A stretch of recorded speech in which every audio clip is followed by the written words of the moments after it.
Yo, what is up, ladies and gentlemen? It is your boy Zeta here, and I am back at it again to drop What If Deku Was the Red Hood. Now, before I do start the video, this video is going to be sponsored, so before I get into any of the meat and potatoes of the video, I definitely have to tell you guys about fandom. Now, up on screen right now, you should be seeing multiple choices of what kind of anime merch you can be getting from fandom.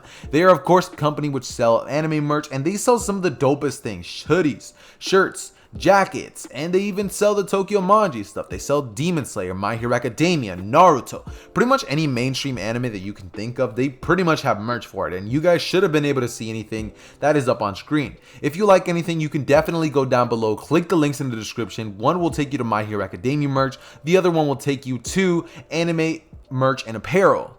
You can also use code ZETHER to get 5% off of your already 50% discount because they are having a sale on the store. So if you are to get anything in that store, I suggest you do it now. Their sale is only going to be lasting for 1 week, so you need to act fast. With that being said though, guys, check out my links in the description, which feature my Discord server and thumbnail maker. And with really nothing else to tell you guys after that, I hope you guys do enjoy the full movie version of this. There may be a little bit of cuts throughout the video because the editing might be a little sloppy, but you know, it'll be all good, right?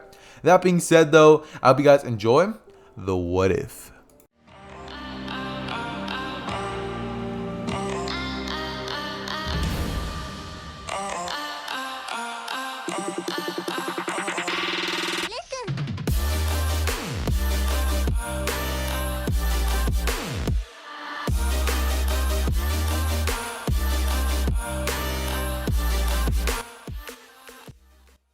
Okay, so we start our story off when Deku was walking through an alleyway at night. At this point, Deku would kind of just be walking by, and this is when he would notice a group of people. It'd be about 13 to 12 people walking by him, and he would just kind of not really pay any mind to this. See, in the area where he lives at, this was pretty common, and a lot of people kind of like to hang out at night just because, well, that's kind of how his area is. Deku would walk by and kind of feel no mind to this. He wouldn't really care. He'd just be walking home from a day of working. This is when Deku would kind of hear something. As Deku walks and he starts slowing down, he would notice that from the direction that the guys went, he would hear a couple of screams. As Deku would run over there, he'd wonder what's going on. This is when he would see that it's a girl getting mugged for her stuff. It looks like an older one at that. It looks like a mother getting mugged. The guys would all be surrounding her and they'd be ready to do some stuff to her. I'm pretty sure many of you guys know what that stuff is. However, you know, I can't say too much because, you know, I don't want to get a yellow check on the video. So yeah, Deku would see this and he would immediately go over there and be like, hey, what's going on? As they would be like, beat it, you loser. As Deku would kind of stare at the guys, he'd be like, would you just call me? As the guy would be like, you heard us, beat it, loser, or else we'll mug you too. As one of them would whip out a blade and he would then say, nah, how about we just do it? As they would turn around towards him, and only two of the other muggers would kind of be focused on the girl. As this is when Deku would see what was going on, Deku would immediately just say that, fine, you asked for it. His eyes would start shining a sort of red color, and this is when Deku would immediately, all of his stats, his agility, his strength, his durability, everything would go up. As Deku would immediately rush at the guys, he would sweep one of them by the leg and he would smash into him with his elbow. As Deku would proceed to start getting hit in the back of the head with a baseball bat, Deku would knock down onto the floor, and this is when the guys would start stomping on Deku. But Deku, due to the fact that he has enhanced durability, would stand right back up as he grabs the bat, breaks it on his knee, and he throws the other half of the bat at one of the guys who was mugging the girl. This is when Deku would rush at the other one and rip him off of her. As somebody was coming in from behind him, he would go in and hit Deku with the head again, but Deku would duck, causing the guy to hit his friend in the face. This is when Deku would hit one of them in the family jewels, and Deku would proceed to start kind of just doing these guys dirty. He would start flipping over them and fighting in a very, you know, very awesome Batman-esque fighting style, kind of like in the way that you guys will see me playing in the background, which is, you know, I am playing the Batman video game in the background in case you guys want to watch me. I'm a beginner. I'm pretty bad at it, but, you know, if you want to watch me, you know, I'd appreciate it. So yeah, Deku basically does that to the thugs, and this is when Deku would finally just be like, you okay? As he would walk up to the girl and she would just run away. Deku would just say, should have just left. And then he would hold the back of his head as he would say, ugh, that hurt. This is when Deku would walk up to the guys and kind of open their wallets as he would see if they have any money on them. He would take all of it, and this is when a man would jump behind him from one of the rooftops. And this is when Deku would notice that someone was right there, as this was before Deku gets even the chance to do a thing about it, like even a chance to react to what's going on. This is when a man would jump down wearing some goggles, and I'm pretty sure you all know who this is. This is Aizawa. He would land in front of him and wrap him up with a scarf, as immediately Deku would be like, "Get off of me!" As Deku would say, "What are you doing? I didn't do anything wrong." Aizawa would say, "Save it." And this is when Deku would kind of just get pulled in by him, as he would say, "You know, a lot of people like you disgust me." As this is when Deku would say that he didn't do anything wrong. He was saving the lady. And Aizawa would say, "Sure he was." When Deku would whip out a blade that he actually took from one of the guys, he would start trying to cut the scarf, but notice that he can't do it. Deku would start to get progressively angrier and angrier, and Deku, as he was pulled into Aizawa, he would notice that maybe he can get out of this. He would flick the knife at Aizawa, throwing it at one of his legs, and it would almost stab into him, seeing as Aizawa had to dodge. But in that split second, Deku was able to loosen his grip on the scarf and get free from it, leading to Deku being away from Aizawa and standing about 5 meters away. This is when Aizawa would look at him and say, "Kid, you don't have to do this." As Deku would say, "Sure I do."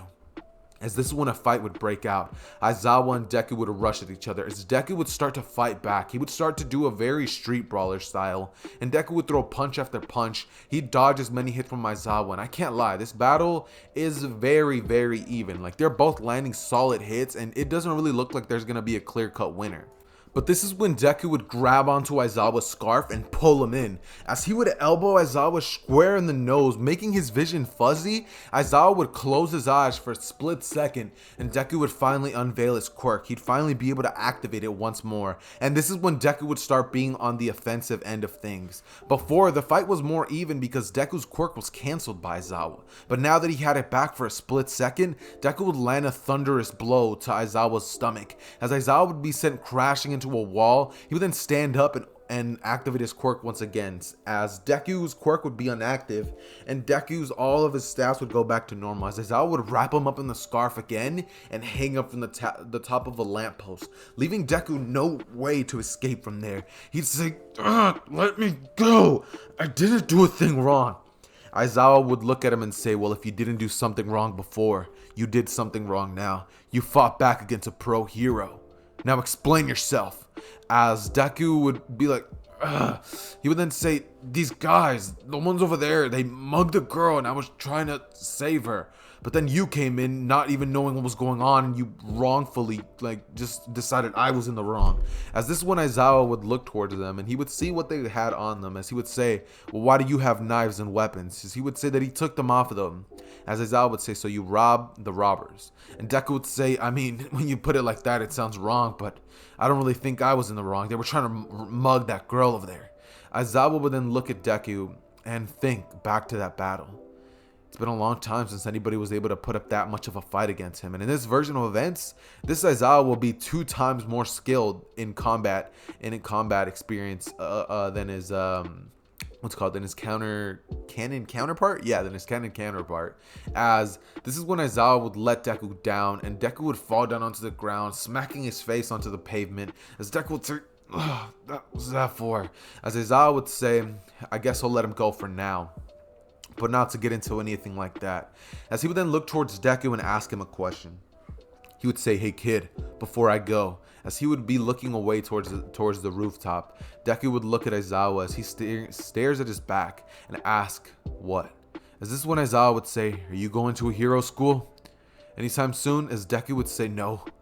Why would he? Something like that is for people who actually have potential. It'd be a waste on someone like him. He's probably just gonna end up like those muggers over there someday. To which Aizawa would hear that and immediately just say, "Well, kid, to keep it a buck with you, I think I see potential in you." Deku would hear these words coming from somebody who truly meant it. As Deku would say, "Yeah, well, there's not much for me. This world hasn't really treated me well, so why should I do anything good for it?"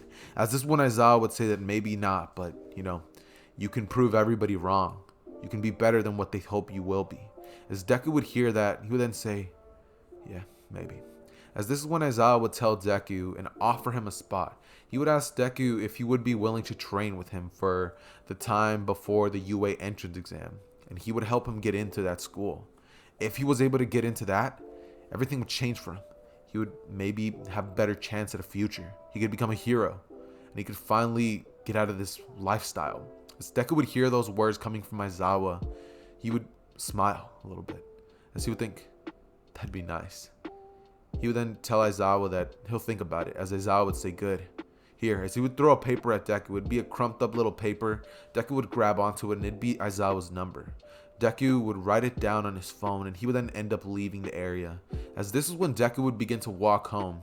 But on the way there, Deku would start to think back on his past. And this is when you guys are finally going to find out how everything got to this point. See, in this version of events, Deku was born with black hair and black eyes. Deku's mom is, well, still of course Inko, but you know, no green hair, no green eyes. So Deku was born black hair, black eyes. Anyways, that being said, this is kind of how Deku's been living. Deku's mom is a drunk. Inko in this version of events isn't the greatest, and his father is serving life in jail, kind of similar to Jason Todd from the comics. So Deku would end up moving in with his aunt as soon as he was able to realize that his home life was just garbage. His mom never treated him with care, and she kind of neglected Deku a lot. So his aunt, who was the only person who actually cared about Deku in the slightest, took him in. But years after that, things became rough for her, and she ended up going into, well, a bad place. She started taking substances, and that led her down a dark path. And this means Deku grew up without a parent, without love, without care. Deku would grow up on his own, being a little bit of a problem child. We all know somebody like that, who kind of just causes problems for the teacher, always gets into fights, always hangs out with the wrong crowd. That's pretty much what Deku did. In this version of events, however, he would actually have a quirk, and this quirk would be an enhancement type. He was honestly your typical thug in the My Hero Academia world, except he wasn't all bad. There was some good in his heart. Some good still left. And this is when we're going to end the flashback. In this version of events, UA is not going to be high school. However, it will be a college, just due to the fact that this story won't work if it's in high school. I mean, I doubt it will work, at least, because I mean, the Red Hood isn't some 12-year-old kid. It's like grown ass adult. So yeah, this is where we end the flashback. And now Deku would walk home as he thinks about what just happened. He finally has a shot. Finally has a one-way ticket out of this world. As Deku would write the number down, and he'd send a text saying, I'm game. As this is when Aizawa would take out his phone the very next day and smile, as he would think that this kid has some potential. If I lead him down the right path, he may be even better than me someday.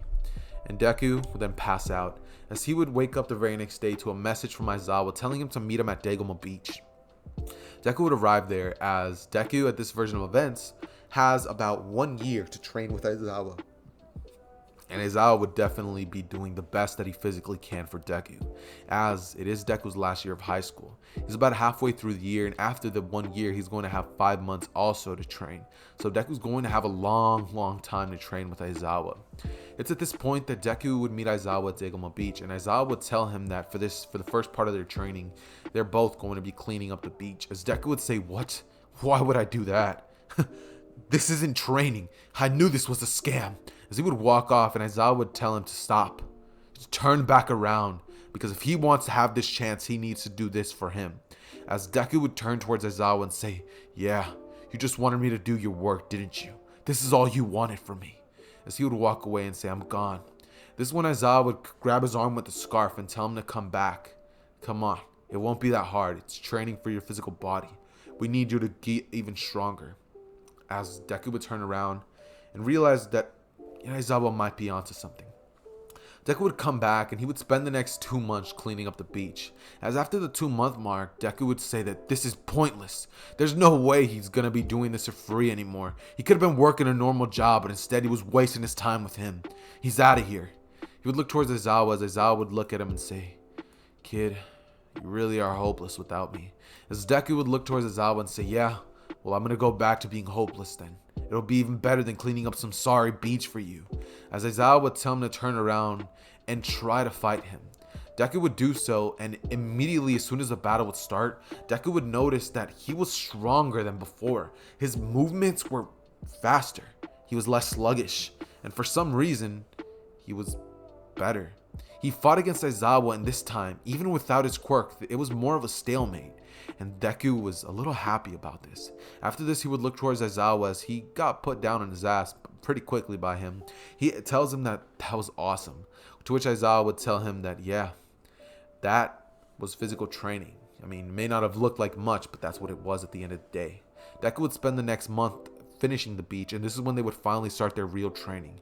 Deku would finally start learning more hand-to-hand combat and martial arts. Deku would learn how to wield knives, brass knuckles, and even guns, due to Aizawa helping Deku get a license to wield one of those. That being said, Deku would definitely be having all of this stuff, and he would be learning for the next 5 months how to use these basic tools and weapons. He's an extremely fast learner, just like our original Jason Todd is, and he's an extremely great combatant. He's almost even better than Aizawa himself. Something about his abilities are just incredible. This kid just reeks of potential. Aizawa would look onto Deku as he would notice that the kid was slowly changing. It was working. His training, his time being with the kid led him to realize that Deku had a reason to being why he was. Aizawa would learn about Deku's past, his father, his mother, his living situation, and he would ask Deku if maybe he'd be interested in moving in with him. Deku would look towards Aizawa and say that he doesn't need his pity, as he would say that he can handle himself and that the training is more than enough. Deku would look towards Aizawa as he would say, "So, what's next, teach?" As Aizawa would take off his scarf and ask Deku if he would like to learn how to use that. Deku would say that he doesn't really see the point for learning a little scarf, and Aizawa would then begin to tell Deku that it'd be pretty useful in battle, as Deku would say that yeah, he knows the way he uses it, but he's not interested in that. He could maybe learn how to use it, but he'll take all that learning into different methods of capturing. As Aizawa would listen to what Deku's saying, he'd be like, alright, whatever. And Deku would spend the next year just training straight, like he's going hard on training, right? And by the end of everything, he was about at the level of Red Hood himself, or at least Jason Todd when he was let's say he's about the level of Jason Todd when he was with Batman, right? Before he got kidnapped by the Joker. He's around that level in terms of hand-to-hand combat, physical ability, tacticianist. He's pretty much there. This is when Aizawa would look at Deku and tell him that he's came a long way ever since he's met him. He might slowly be able to defeat himself, even Aizawa himself, as Deku would say that he sure as hell can. I mean, now he's even stronger than he was before, and with his quirk, he could definitely take out Aizawa. Even Aizawa knows this, but if they're fighting without quirks, Aizawa can definitely keep up with Deku due to the fact that it's not like he was just training Deku and just sitting there by, as Deku was the only one getting stronger. Aizawa was doing the same training as well, so they were both keeping up to level. Deku would definitely be stronger than Aizawa with his quirk, but seeing as Aizawa can cancel it, they're kind of equals at this point. And after a little bit, Aizawa would ask Deku if he wants to go grab a bite to eat. Deku would tell Aizawa that he's down, and they would both end up going to a little bit of a place as they would go grab a bite to eat, and Aizawa would tell Deku that, see, this opportunity really was what it was all going to be. As Deku would look towards Aizawa and say, hey, I just want to say thank you for never giving up on me. Even that day when you found me and you saw that, well, I wasn't in the best state of mind, you still saw the good in me. Not like everyone else who just takes me for granted and just says, oh, look at him. He's from a bad place. He must be a horrible person, just some thug. You're different. Thank you. As I would look at Deku as he would say, don't mention it, kid. As this is when Deku would say, really? Thank you. As he would kind of like look at Deku, and Aizawa would say, all right, that's enough sentimental stuff. We got some training to do, and I got some sleep to catch up on. As Aizawa would literally be passed out in his little baggie, Deku would continue training, and this is when we're going to have a little bit of a time skip to the day of the UA entrance exams. Deku, after all this time training with Aizawa, would have finally started learning a little bit more about justice. And instead of finding like a brawler and trying to go straight for like ending them quickly, Deku would learn how to be less threatening, less aggressive, and he would be a better person overall after being with Aizawa for such a long time. It's when Deku would go and take the entrance exam. He would see that there's a lot of people who look different. By the way, Deku never ends up going to the school that Bakugo does. So Bakugo, he's just as cocky and arrogant as ever. So yeah, that's definitely going to play into the story. Hopefully on this, on this part, I can definitely get there. Anyways, And this is when Deku would walk inside, and seeing as he doesn't trip, he doesn't end up meeting Uraraka, meaning that, he just goes inside and aces the test. After that, they would go over there to the practical side of things, and Deku, when he's told that he has to smash up some robots, Deku smiles. See, this version of Deku, I mean, he could handle himself with nothing but his fist, but, I mean, it'd be better if he had a bow staff or a sword or something. But Deku's up for the challenge anytime. At this point that Deku's kind of just walking up to the front when a blue-haired boy would stop him and put his hand on his shoulder. Deku would on reflex grab his arm and flip him onto the ground, as he would immediately stand in a fighting position, and he'd say, "I'm sorry, it's just reflex." As Ida would look towards Deku with anger in his eyes, he would say, "What was that for? How dare you hurt another participant?" And this is when President Mike would be heard on the speaker thing saying that no fights will be had right now. Deku would kind of just walk away, and this is when Ida would basically just be giving Deku a pretty bad look. Deku would look towards Ida as he would say that, yeah, it was his fault. That kid has every right to be angry at him. And Deku would then go on to the rest of the test. As he would walk over to the front like he was going to, Deku would then kind of just be waiting there. And eventually he would get sick and tired of it. As it's at this point that President Mike would come on, and Deku would say that he's probably going to say start. So he would jump over the gate, and immediately Deku's quirk would activate as his eyes would glow a tint of red. Deku's overall base strength, regeneration, every single stat that the human has would go up, and Deku would blitz over to one of the robots as he would say smash and break straight into it as he's wearing some pretty good gloves that aren't letting his hands get messed up. As Deku would go through, he would start just dismantling each and every single one of the robots, just completely obliterating them. And as soon as he destroyed his first one, Deku would have grabbed one of the limbs from the robot and just started breathing on the robots with a little one-pointer arm. As Deku would proceed to go in there and just start destroying robots left and right, he would notice that the kid with the weird little legs was actually doing pretty well for himself, and Deku would think that kid might actually be a little strong. This is when Deku would continue to break a bunch of robots until suddenly the ground would begin to shake under him. Deku would notice this, and he would immediately say, "Huh?" As this is when Deku would see that everything was kind of changing a little bit, and Deku would say, "Oh no." As this is when we would see the 0-pointer coming in out of nowhere, and Deku would think that, yeah, that's not his problem to deal with. As Deku would immediately look at the 0-pointer and just be like, yeah, I'm not dealing with that. As he would immediately proceed to kind of just start running away, but this is when he would hear a scream. Deku would hear Uraraka yelling for help, and this version of Deku would think that that's somebody else's problem. She should have never gotten stuck, but a part of him that was kind of lost would snap. It would tell him to move. As Deku's body would just start moving with himself thinking, why is he doing this? Deku would run over to Uraraka and throw the rubble off of her. As he would prick her up and throw her over his shoulders, as he would start, just dashing. He would start hauling ass towards the exit. And this is when the 0-pointer would start rushing after Deku. As Deku would be cornered into a little bit of an alleyway, the 0-pointer would go in to punch Deku, but before he can, Deku would stand there and hold his ground as he would hold both arms in front of himself and block the 0-pointer's hit. Deku would stand there and just be like, "Go! Now I can't hold it!" As Deku would then get crushed under the force of the 0-pointer's hand. Deku would then hear a scream coming from Uraraka as it would say, "No!" And this is basically where the story ends. Deku gets killed. GG. Bye. No, I'm just kidding. But seriously though, Deku would emerge a couple seconds later, covered in dirt and dust, as he would have ended up jumping away from the hit right at the last moment. As Deku would have ended up surviving, and then he ended up jumping from side to side on the walls to get out of there. After that, Uraraka would rush over to Deku and tell him that she was worried. She thought as Deku would say he didn't, and he would say, "Is she okay?" As she would say, "Yeah," but she would then ask Deku if he's okay, as he would say that it was no real problem. I mean, it was nothing for him. As she would say, "Oh, okay, well, I'm gonna go now." As Deku would say, "Yeah, same."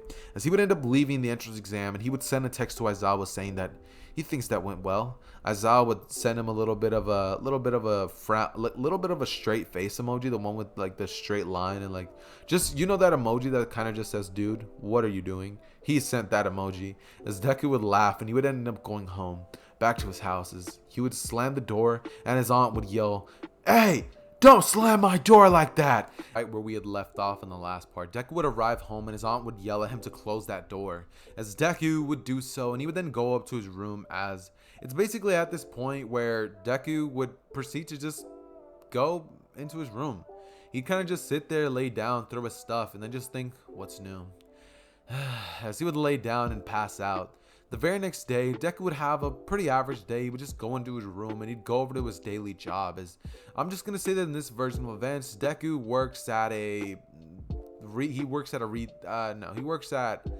fast food place. Yeah, he works at a fast food place, just flipping some burgers in the back, and that's really what Deku does. He doesn't really do much. He's not really that crazy or has that really great of a job.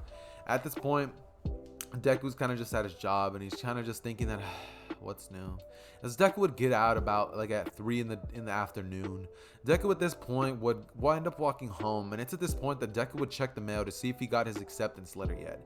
Deku would wonder if he got inside just due to the way that everything ended and the fact that he ended up going up against the 0-pointer. He would think, there's no way he got in. He's smart and he's strong, so he should be good. Deku would, open the door and he'd have his mail as he would say, "I'm home," and his aunt would say, "Okay." And as Deku would kind of just be like, whatever. He would set his stuff down on the table and he would open the projectile as All Might would appear. And this one he would say, "Ah, I am here." He'd proceed to basically be like, "You ended up coming into my hero, you're accepted into your hero academia." All Might would basically just start doing that, and he would go on to babble on about, what our original All Might does. This is when Deku would basically get a big, bright smile on his face as he would say, "I got in." He would look towards his aunt as he would run over to the room and say, "Aunt, I did it. I got into the greatest hero school of Japan." She would say, "That's great, kid. Go tell that to somebody who cares." And she'd start laughing as she'd start hitting the thing that she was on right now. And Deku would look at her as he would kind of sigh and just look down as he'd think, yeah, someone who cares. Deku would then leave, grab his stuff, and just kind of leave his phone on the ground as Deku would kind of just need some air. He needs some time. It's the same old, and Deku would think that maybe she would have been a little happy for him. He has a shot at getting out of this lifestyle. He would have thought that maybe she would have been happy for him, but I guess not. Deku would leave the house, and this is when he would end up walking over to Dagoma Beach as he would sit down on the sand and he would just kind of lay there, looking out over to the sunset and the beach as he would just take it all in. He would then start thinking about his life.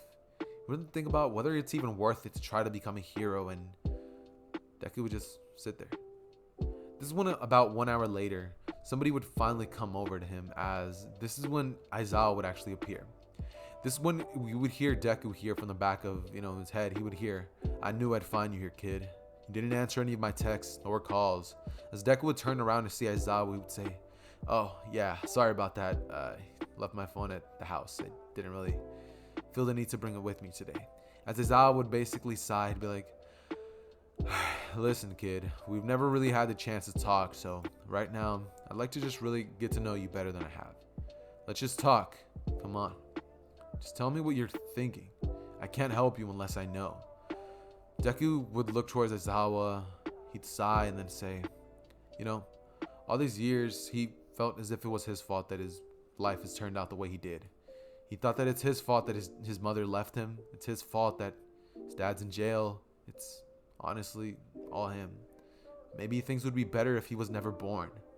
Aizawa would hear this, and he would then start hearing as Deku would tell him that he doesn't know how to feel sometimes. Sometimes he just feels as if it's the world against him. This place is cruel, and it's not done anything for him until the point that he finally met Aizawa. But even then, what if he's not even worthy of the opportunity that he's getting? What if everything's just, at the end of the day, worthless? His quirk isn't flashy.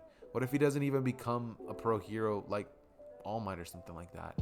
And Aizawa would then look at Deku as he would say, "It's not the time to think about this." Deku would say, "Then when is the time? When do I finally get to talk about this? My family doesn't love me, and the only person in my life doesn't support me. She's on something half of the time, and whenever she does talk to me, it feels as if she just wants to hurry the conversation up. I have nothing but you." He would look towards Aizawa as Aizawa would look at Deku and say, "I get it, kid." As he would sit down by Deku, he would then say that maybe things always don't have the greatest upbringing, but What matters now is what he does from this point forward. Things are called the past, the present, and the future for a reason. The past is something that you can't change. What's done is done, and you can only try to move forward from it. And the present, well, that's exactly what it is. It's a gift. If he dwells too much on the past, he's never going to finally get to what he should. That's why it's called that. You can't just dwell on the past or what ifs. You just have to do and try to be the best version of yourself at the end of the day. It's a tip that I would give to any of you guys for life. But anyways, Deku would look at Aizawa as he would say, "Kid, it's not like I had the best upbringing either. I mean, I was always an extrovert, and even now, I still am. Long time ago when I was around your age, I had a friend. It was about our second year at UA, and his name was Shirakumo. Back then, UA was a high school, but a couple years earlier, we ended up changing to college." He would begin to tell Deku the story of Shirakumo, how he, President Mike, and another friend ended up passing from this world during a mission, which he could have helped, but he wasn't strong enough. And from that day forward, he decided that he was going to never let that ever happen again. Nobody would ever perish before him because of his inability to be powerful, because his quirk wasn't flashy. He promised himself that he'd be better. He would grow from that experience. Deku would hear this, and he would then think that Aizawa was honestly the only family that it truly has. Even though they're not related by blood, Deku, he looks at Aizawa, and he just goes in for a hug as Deku tears up, and he says, "I needed that." He would then wipe them away, and Aizawa would tell him not to worry about things. I mean, sometimes people need to cry. As Deku would look at Aizawa, he would then say, "Thanks." And this is when Deku would end up standing up, as Aizawa would say, "So, you ready to go over to my house?" As Deku would say, "Yeah, I am." It's at this point that Deku would end up going to Aizawa's house, and the very next day, Deku would wake up as he would notice that Aizawa was no longer even there. He would say that's classic. He'd say he's probably at UA already, and Deku would end up showering, getting ready for his first day at UA. As this is when Deku would start getting all of his stuff in order. He would end up throwing on his clothes and just walking over to UA. This is when Deku would walk past the street, and this time he wouldn't see people, shady people. He'd see a bunch of rich people. He would notice that all of them seemed pretty snob-nosed, and Deku would just be like, "Must be nice to be living in this lifestyle. I'd give anything for that." Deku would just walk through it, and he would finally arrive at UA as he would open the door, and this is when he would immediately just be greeted to Bakugo and Ida arguing. Bakugo would be like, "Four Eyes, I'm gonna enjoy tearing you a new one." As Ida would say, "How dare you speak to a classmate like this?" This is when Deku would see Ida. Ida would look at Deku as he would give him a little bit of an angry expression. Deku would kind of just sit over there by the back. And this is when at this point, Uraraka would walk inside of the classroom as she would end up seeing Deku. And at this point, Deku would basically have enough. It would have been about 5 minutes of constantly hearing Bakugo and Ida go at it back and forth. And Deku would stand up from his desk. He would walk up to Bakugo, grab him by his head, and slam his head into the desk. He'd say, "Kid, if you don't shut up right now, I'm gonna make you." As Bakugo would hit his head onto the desk, he would hold his nose. He would have ended up twisting it a little bit. And he'd say, "Ugh. How dare you?" As he would look up at Deku, and Deku would be staring at him with some pretty angry eyes. Bakugo would say that it's about time he puts him into his... As immediately Aizawa would wrap him up with a scarf and say, "There will be no fighting in my classroom." He would then look towards Deku's direction and say, "That goes for you as well. Another one of those slip-ups and I'll kick you out." As Deku would look towards Aizawa, see the serious expression on his face as he would say, "He's sorry." Aizawa would then be thinking that he wanted to do the same thing as well, but he's a teacher. As he'd let Deku off with a warning, but at Bakugo, better not have another one of those outbursts again. Uraraka would have actually been walking over to Deku's direction, but when she saw what Deku did, she ended up walking away, being like, "Yeah, no, that's not for me." At this point, Aizawa would look towards the classroom as he would tell them all to just throw these outfits on. As they would all look at them, and Uraraka would then say, "But what about orientation?" As Aizawa would look at her and chuckle as he would say, "Think we got time for orientation? Stuff like that is just formalities. We don't really need to go to that stuff.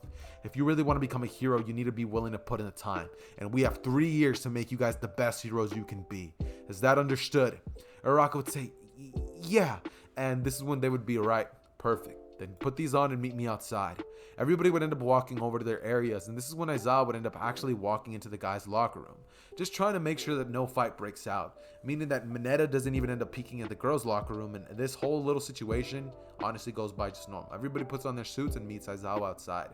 At this point, Aizawa would end up actually throwing the ball at Deku, as Deku would catch the ball, and Aizawa would tell him to throw it as far as he physically can. Deku would say that with his quirk, Aizawa would say of course. He'd say that this is a test of your quirks. The normal system is flawed. People need to stop pretending as if quirks don't exist, and some people are better than others. Now throw that ball as hard as you can. Deku would smirk as he would then say, perfect. As he would then immediately reel his arm back and throw it as far as he physically could, getting about 900 meters. It's at this point that Aizawa would smile under his scarf, and everybody else would begin to do the other stuff. He would begin to show everybody what they're about to do, and this is when we would start getting into the quirk assessment. First off, the 50-meter dash. Immediately, Deku would go into the line as he would activate his enhancement quirk. His eyes would flash a brief red as immediately he would complete the 50-meter dash before even Ida's time. He would have chopped Ida's time in half completely. The grip string test, Deku would have completely broken the thing, and the standing long jump, dude, Deku cleared the entire thing. The side-to-side steps, Deku did pretty well, nowhere near Mineta. The ball throw, as I said, Deku would have ended up getting 1,000 in terms of that, and they would have ended up doing push-ups, sit-ups, and like other stuff like that. And Deku would have ended up doing great in that. He's superhuman. I mean, he's pretty powerful after doing all that training with Aizawa. And he's about the same level as, Robin when he was a younger kid. So he's pretty powerful. In terms of physical brawl and just brawling capability, he's not all that. But, he definitely has some good qualities here and there. That being said, the test ends up wrapping up, and this is when everybody would end up actually wrapping around Deku. Or no, swarming Deku, as they would ask him what his quirk is. Deku would look at a bunch of people who actually look at him, and they genuinely want to know what his quirk is. Deku would say that his quirk is basically an enhancement type, and it lets him enhance all of his attributes. As they would all say that he's that strong from just a simple enhancement quirk. How long has he been working on it? What are the drawbacks? Deku would say that it really doesn't come with any as far as he's concerned, and they would all just be completely just thrown a bit back by that. Bakugo would listen into this, and he would basically think that, enhancement type, no wonder his grip is so strong when he did that. Looks like I'll definitely be needing to put this punk in his place later. As it's at this point that Deku would basically get all his stuff, change back into his normal clothes, and he would basically wave off Aizawa, telling him that he's basically going to go over to his house and pack his stuff to move in with him. At this point, Deku would basically start walking away, and this is when he would grab his backpack and everything, as he'd basically start walking home. However, this is when Bakugo would approach behind him and say, hey. Deku would turn around and see who it is, as he would say, what do you want? Bakugo would look at him and he'd say, don't play dumb with me. You know exactly what I want. You made me look like a fool back there. Now, I'm gonna make you look like a fool. As Deku would look towards Bakugo, he would then say, you can try it. Bakugo would shoot an explosion at Deku, to which Deku would dodge by sliding under him. He would grab his leg and hit the back, causing Bakugo to fall down slightly. And this is when Deku would then spin as he would drop kick Bakugo. Bakugo would land on the ground, and Deku would punch Bakugo square in the jaw before Bakugo has any time to react. Bakugo would then feel that hit as he would then say, you, as he would then say, bah, you guys know the word that's about to come out of his mouth. As he would then rush at Deku, shooting an explosion to propel himself up into the air. He would then say, AP shot. As he would blast at Deku, Deku would dodge the blow, but one of them would end up actually catching him by the leg, and Deku would fall to the ground slightly. As another one would pierce his shoulder, Deku would then get angry at that, as his eyes would start glowing of darker shade of red.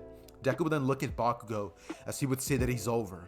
This match, done for. He would then look towards Bakugo, as he would then say, you're done for. As out of his pocket, he would then throw a weird little thing that looks like he would throw a battering. Yeah, he would throw a battering. Why not? Let's give him a battering. Batman doesn't exist. He would throw a battering at him, and Bakugo would then get sent out of the sky because that thing scratched his face pretty bad. At this point, Bakugo would fall down. Deku would rush at Bakugo. Bakugo would do the same, but with an explosion powering him. And they would both come in as they would punch each other square in the jaw. But Deku Deku would be sent back quite a bit, but Bakugo, he would have been sent flying into an alleyway. And Deku afterwards would end up walking over to Bakugo as he would start kicking him, and he would not stop stomping him. Deku would then look at Bakugo as he would spit on him, and he would then start walking away. As he would then say, "That'll teach you about messing with me the next time." Bakugo would then start basically be laying there covered in blood as Deku would then say that it's time for him to go home. He would go over to his aunt's house, which he would open the door and she'd say, "About time you got home. What were you doing yesterday? Partying or something?" She'd start laughing as Deku would say, "No, nothing like that. But I'm gonna be leaving now." And she'd say, "What? What do you mean?" Deku would look at her as he would say that he's moving out. He's done being with her. She would say that that kid is the only thing keeping them both afloat. That rent money he owes her definitely better be on the table now. As Deku would throw a bunch of cash on her table, he would then say that that's it. He would say he's going to be out of her life, so they can just go their separate ways now. As she would say, she would start chuckling and say, "So, what? You think just because you got into that little hero school it makes you better? Like you're somehow going to be better than what you are? There's no way you're going to grow it to be anything. If anything, you're just going to be some lowly sidekick. You're nothing. Nothing, you hear me?" Deku would walk out the door as he would grab all of his stuff, and this is where we're going to be ending part 2 for What If Deku Was the Red Hood. Off right where we had left off. It's at this point that Deku would finish wrapping up, grabbing all his stuff. He would then go outside, to which there would actually be a car there. Deku would raise an eyebrow at this and be like, "What?" And this is when Aizawa would step out as he would say, "Get in, kid." Deku would say, "Seriously?" And Aizawa would say, "Yeah, let's go." Deku would get into the car and he would look towards Aizawa. Aizawa would basically just lean his head back and he would basically pass out. At this point, Deku would just whip out his phone and he'd start chuckling to himself, thinking that, yeah, that's a lot like him. As Deku would look towards Aizawa's direction, he would just be thinking about how grateful he is to him. This is when Deku would finally arrive at Aizawa's house. He would shower, put on his work clothes, and then head out to work.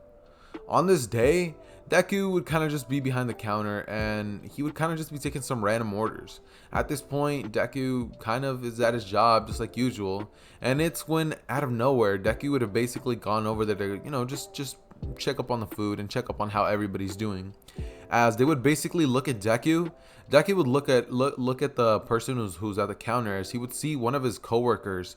She's actually terrified as she has both of her hands up. Deku would notice that it's a mugger. As Deku would immediately realize what he has to do. He would immediately grab a spatula that was laying down right next to him and he would whip it right at the mugger. As it would hit the gun straight out of his head, immediately Deku would rush at him, jump over the counter and tackle him.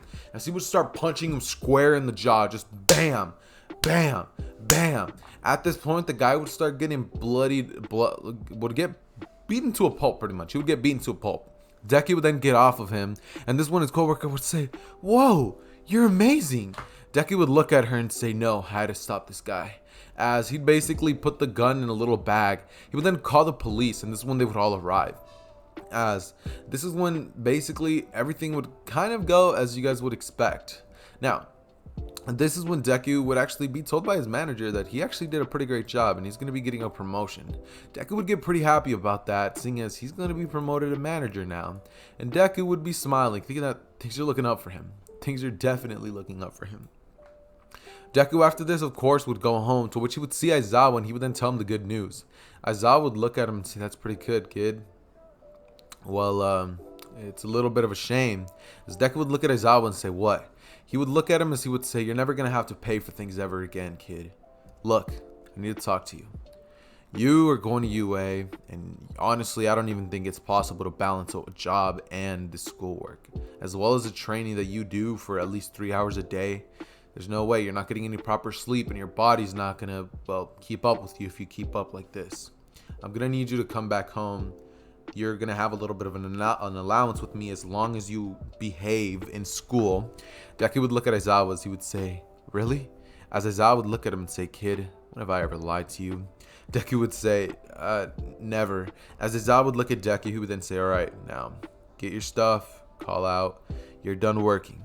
Deku would look at Aizawa and smile as he would think that this is the first time he's ever gotten to just do nothing. I guess he's gonna go to school and train, but no more work. That's awesome. It's at this point that Deku would start smiling, and the very next day at UA would basically go down as it would in the original canon. In this version, the Ida situation with the press would still happen, and this basically means that, Ida basically gets put as Clash Rep. In this version, he was already the Clash Rep, so people were able to, hear him out better, and people were able to understand him a little better just due to the fact that he and Uraraka ended up clutching everything up, and they basically ended up getting everyone's attention. And yeah, this leads to about 1 week of normal school life. Like, everybody's basically having everything go by as a normal school. There's really nothing too crazy going on. And this one, I'm just basically going to fast forward to the day of the USJ attack.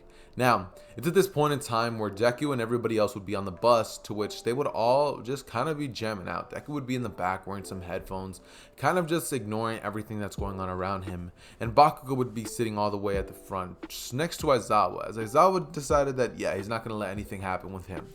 So Bakugo's pretty much staying quiet, and everybody else on the bus is just like, who do you guys think is the strongest in the class? That's Tsuyu, of course, and then everybody would start giving off their answers. They would say that Todoroki seems to be the strongest. Deku, not even hearing what's going on, just kind of stays silent, and people just start saying, what about that Midoriya kid? He seems pretty powerful. People would look towards Deku's direction, and Deku would wonder what's going on. As he would take off his headphones, he would hear the conversation and then just be like, oh, that doesn't matter. As Deku would put the headphones back on, he would then look towards Todoroki's direction, as he would think that that kid is kind of strong. It's going to be pretty hard to deal with him if I ever have to fight him someday. As Deku would then look away, and he would just go back to just being in his own little world. It's at this point where they would arrive, and this is when they would, of course, basically just be told by the Hero 13 about everything. She would go over and start covering her lame speech, and Deku would kind of just be sitting next to Aizawa, just kind of like, dude, when is this going to be over? Aizawa would look at Deku and smile a little bit, as he would say that, yeah, she tends to talk a little bit too much. As Deku just says, yeah, a little way too much. Aizawa would start chuckling, and Deku would look at him as he would basically crack a little bit of a joke. This is when Deku would look towards Aizawa, and right as he does that, Deku basically let his full guard down. Immediately, a portal would arrive in front of them, as this of course would be Kurogiri. Kurogiri would begin to open multiple portals around the area, and this is when Deku would look at what's happening. A bunch of villains would have immediately started dropping in different areas, and Kurogiri would have immediately proceeded to instantly look at Aizawa, and basically they would jump down as immediately. Wait, I'm confusing myself. Hold on. Give me a second. I just jumbled up my words, and I'm not gonna lie, I was playing Subway Surfers as I was saying that, but here, let me fix what I said. Kurogiri would basically arrive. He would begin to teleport all of the students away, and due to the fact that Deku was not where he was standing originally, Deku wouldn't end up getting teleported away with everybody else. This means that Bakugo and Kirishima would still end up rushing at, Kurogiri, but Deku wouldn't get teleported to the boat. Meaning that Mineta and Tsuyu would die. Due to the fact that there's no Deku to be like, smash! They would end up eventually just getting overrun by the villains. Due to the fact that Mineta and Tsuyu have no experience, they would basically die. And these villains don't care about that. So 2 students would definitely have their lives lost today. Deku and Aizawa would arrive down below, as they would both start to assess the situation. There was 34 people in front of them. Deku would look at Aizawa as he would say that, do you think we can do it? Aizawa would say that it's going to be a piece of cake, as Deku would start smiling. He would then activate his quirk, and this is when Aizawa would start deactivating almost everybody's quirk around them, as he would start deactivating everybody's quirk except for Deku, as he and Deku would start tag teaming each and every single one of the villains. In case you guys are watching some of the gameplay in the background, basically what Batman and Nightwing do in this part is essentially what Deku and Aizawa are doing. Well, if I use the Batman and Nightwing gameplay, I don't know, it depends on whether I use that one or the other one that I have recorded. But that being said, basically they would tag team them just like Batman and Robin would to a bunch of thugs, and this is when after they basically take down all of the villains that they had to, Shigaraki would say, "No, kill that," as before he could even finish that sentence, Deku would have already started rushing towards the Nomu, and it's at this point that Shigaraki would say, "Kid," as it's at that point that Deku throws a punch straight at Shigaraki's face, sending him crashing back. The Nomu would then look at Deku as it would punch at Deku's direction, but Deku would grab the arm, spin over it, and on some Goku Ultra Instinct stuff, Deku would dodge the hit and hit the Nomu square in the jaw. But the Nomu wouldn't even react. It would just be standing there as if it's mindless. Deku would then realize what's going on. This thing doesn't understand what's going on. Aizawa deactivated Squirt. As right as that happens, the Nomu would land 2 hits on Deku. One at the face and one at the ribs. 2 of Deku's ribs would have broken and his jaw would have been dislocated. Deku would crash into one of the walls and Aizawa would then rush at the Nomu, giving Deku a couple seconds to basically try to hold himself off. And this is when the Nomu would start eventually berating Aizawa. He would start destroying him slowly. He would land punch after punch on Aizawa, and Deku would then look towards Aizawa's direction as he would say, "No!" Eventually, he would basically open his suit, to which he would be revealed that he has a bunch of tactical weapons. He would throw it straight at the Nomu's brain, to which the Nomu would then get startled for a second, and Deku would then realize, the brain, that's the weak spot. It heals the slowest out of all of the other parts. Deku would immediately throw another one at it, but the Nomu would catch it mid-hand, and the hand would then start freezing. As the hand would fall off, the Nomu would then regenerate immediately, and it would roar at Deku's direction, to which Aizawa would say, "No." And it's when Aizawa would basically have his head crushed into the ground that Deku would immediately, his rage would overflow him, and he would start rushing towards the Nomu. The Nomu would then rush right back at Deku, and it would begin to screech out. As Deku would rush at it, the Nomu would as well. They would throw a punch at each other, but the Nomu would end up missing, and Deku would end up landing it right at the Nomu's gut. He would actually punch straight through him, and the Nomu would then be like, "Yeah!" like it would like let out like a weird noise, I guess you could say, like a pain Nomu screech, right? It's at this point that the Nomu would then grab Deku's skull and starts crushing him with his hand, to which Aizawa would throw his scarf at him and then pull it back, and the Nomu would then start not being able to do anything to Deku. This is when Deku would look at the Nomu and he would think that this thing is way too strong. There's no way they're gonna be able to defeat it unless he uses this. He only has one of them that's powerful enough to destroy this Nomu. Deku would take out a batarang and jam it into the Nomu's head, shocking the Nomu and starting to slow down the Nomu's movements. This is when Deku would basically try to jump up again and jab another batarang in there to finish the job, but the Nomu would shatter Deku's mask with a punch, and it would then start to beat on Deku horribly. With Aizawa then rushing back over trying to help Deku, Deku would then start getting beaten slowly by the Nomu. But this is when Aizawa would look at Deku and just tell him that he has to do it now. As Deku, with one arm mangled, he would grab the batarang and stab it into the Nomu's brain. As the Nomu would then screech out in pain, the head would explode and the Nomu would go everywhere. This is when they would both stand up, with Deku with one broken arm, Shigaraki with his head bloodied and battered, and one arm mangled. They would both look towards Shigaraki and Kurogiri's direction, to which Shigaraki would smile and say, "Kurogiri, now, use the portals." As he would stick his hand through the portals, he would then start trying to touch each and every single one of them, but they would start dodging them. And this is when Deku would start slowly slowing down. Deku's movements would start to get a lot sluggish, seeing as the pain tolerance was going down. His quirk, it was failing him. And this is when Deku would dodge all the hits. Shigaraki would try to touch him from his legs, his arms, his throat, everywhere, but Deku would slowly start dodging it. And this is when Deku would end up cutting off one of Shigaraki's hands with one of the knives that he had on him, to which Shigaraki would use his other hand as he screeches in pain, and he would grab Deku by the face with all 5 fingers. This is when Deku would immediately realize what happens. His eyes would widen and he would immediately start to disintegrate. Aizawa would look at Deku's direction as he would see Deku die. Right as this happens, All Might would bust through the door as he would say, "I am here!" And this is when Shigaraki would screech out as he would say, "Nomu, let's go!" They would immediately get teleported out of there, and Aizawa would be left screaming there on his knees, holding Deku up as he would scream to the heavens. And this is where the scene goes black. We pick up our story right back up when they're at their funeral, and Deku is dead. Aizawa is standing there just completely in shock, wondering if maybe if he would have just let that kid stay over there in that alleyway that he found him, maybe things would be different. Maybe that kid wouldn't be a pro hero, but at least he'd be alive. It was his fault. All Might would put his hand over Aizawa's shoulder and tell him that that kid would have never wanted him to think like that. And he's right. Deku would never want Aizawa to be upset. And in his final moments, it's not like Deku was upset or screamed at Aizawa.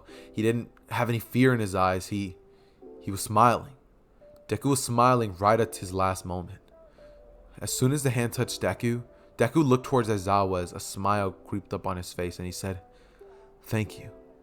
He would slowly start to disintegrate in front of Aizawa, and Aizawa was only there to watch him as he died a slow death. Now, this is where we're basically going to end the story. And in a lot of stories, you don't always win. See, this is an example of one of those stories where everyone is the main character, I guess you could say. Everyone in the world of My Hero Academia technically is the main character for their own stories, but some stories in short, and Deku's in this version of events was one of those. Without having something like All for One, or no, sorry, One for All, there's no way that this version of Deku was going to be able to do anything against the Nomu or Shigaraki, or even Kurogiri for that fact. This version of Deku was heavily trained. Yeah, I feel like maybe with a little bit more training, he would have been able to handle this. Maybe with some better equipment, but the sad truth was that he just wasn't prepared for this, and this is how the story ends. What If Deku Was the Red Hood may not be one of the happiest stories on my channel, but it's definitely very, very different, I guess you could say. Not all of my stories end badly, but, you know, I figured that I would end it off like this. I don't know. Something about the Red Hood story just made me feel as if I couldn't just end it off with a happy note for some reason. Like, something about that just rubbed me the wrong way. So this is what you get, and you get what you get. You don't throw a fit. That being said, it has been your boy Zether. Leave a like on the video, and I am out. Peace. Bye.